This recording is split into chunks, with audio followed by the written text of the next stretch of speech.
Hello there. Um, so you've probably found this video trying to discover how perhaps you can play as something other than dwarves in Dwarf Fortress.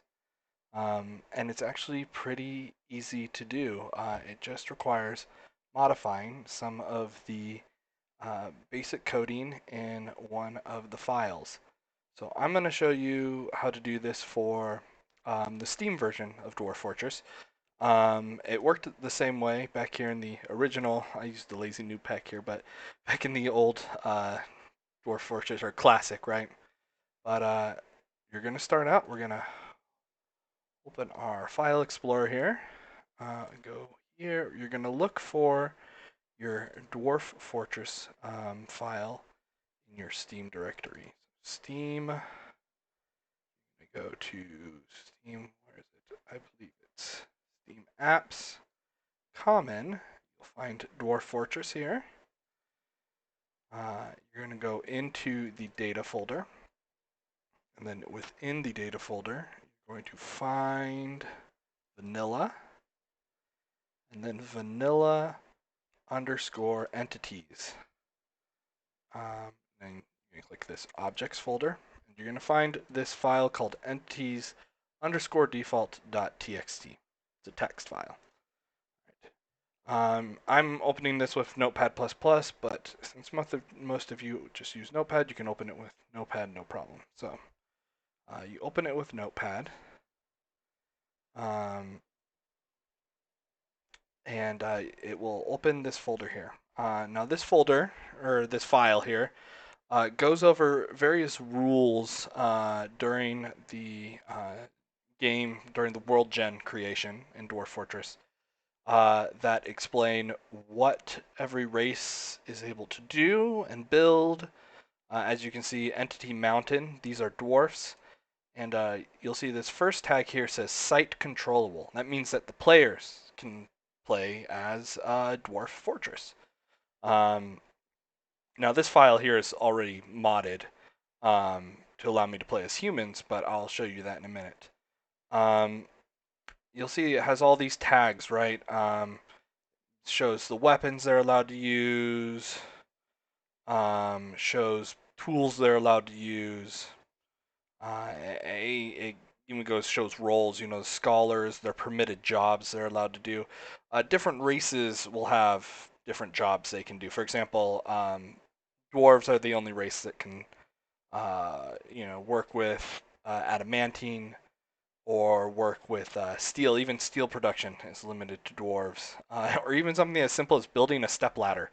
None of the other races can build step ladders. You'll see here we even have unique tags for things like the noble roles, right? The monarch, which we will talk about here in a sec. So scroll here, we'll go past the dwarf. You'll see the next one here is forest. Forest, you'll see here, these are the elves, right? And you'll notice that it does not have that site controllable tag. It just says all main pops controllable.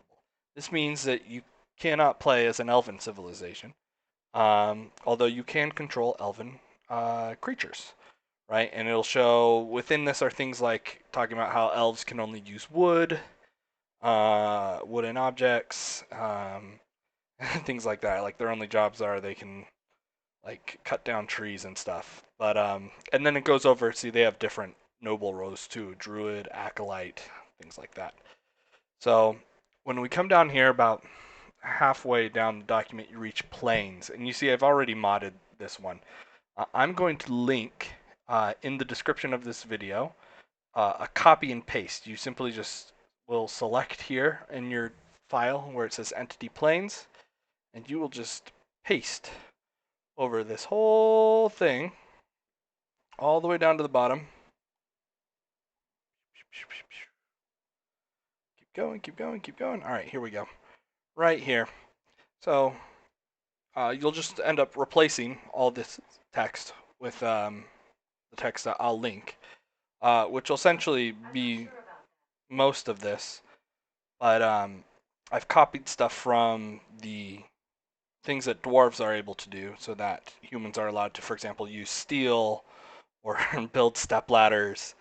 and even their noble roles needed to be modified a bit because they don't fit in perfectly with on the default in your default document.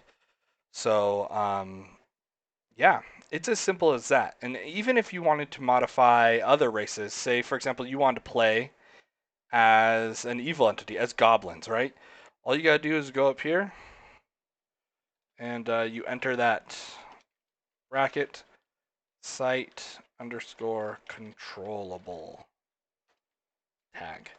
And then in your game, you can play as goblins. Uh, Easy as that.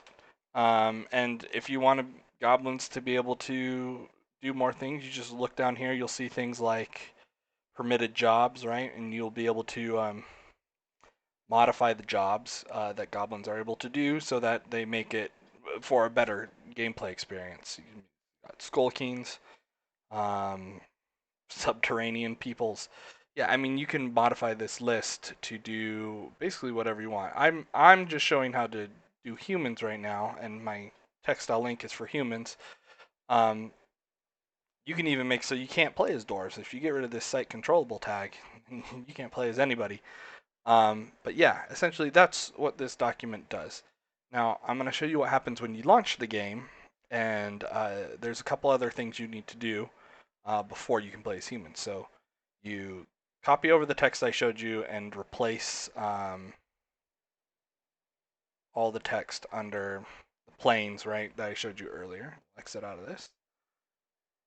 Whoops, I must change something. Don't save that. We'll open Dwarf Fortress.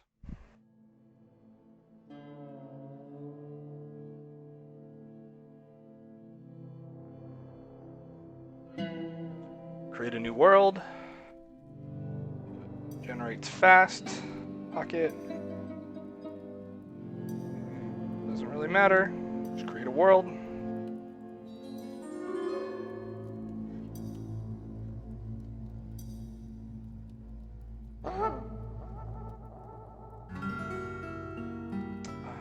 And we can play now.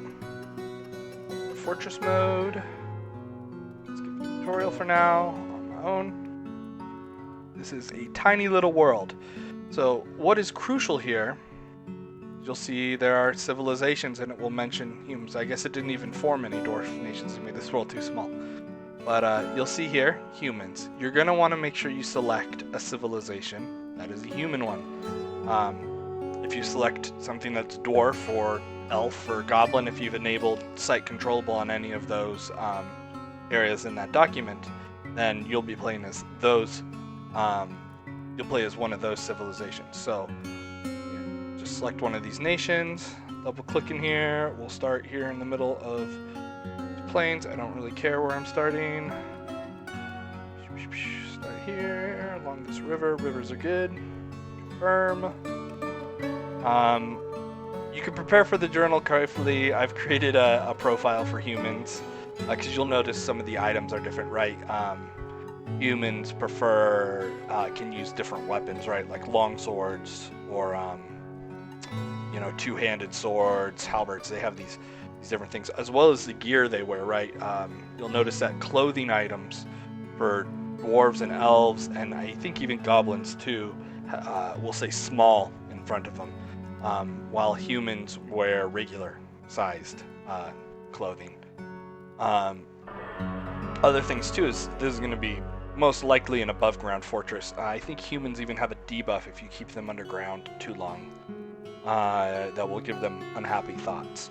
So you'll likely be building an above-ground fortress town, which means your crops are going to be above ground. So yeah, I created a custom one to have certain custom crops and whatever to be more associated with humans than what the default might hand me. So let's play now though anyways, see what happens. Here we are loading into our cool little terrain. Oh, this is a cool little map. Let's get this ledge here. River runs along. Anyways, as you'll see here, all my people are humans. And open this menu here. all just and their jobs and everything will work the same way. As you assign labors and stuff, but that's how you do it. That is how you build a human fort. Or, like I said, if you modify that file other ways, you can make yourself be able to play as elves or goblins or whatever you want. The key thing is to add that site controllable tag, and on top of that site controllable tag is to make sure when you generate your world to make sure, or when you're entering fortress mode and selecting your embark, make sure that civilization you choose is a civilization of the race that you want to play. Alright, thank you for watching. I hope this video answers all your questions. Have a great one. Goodbye.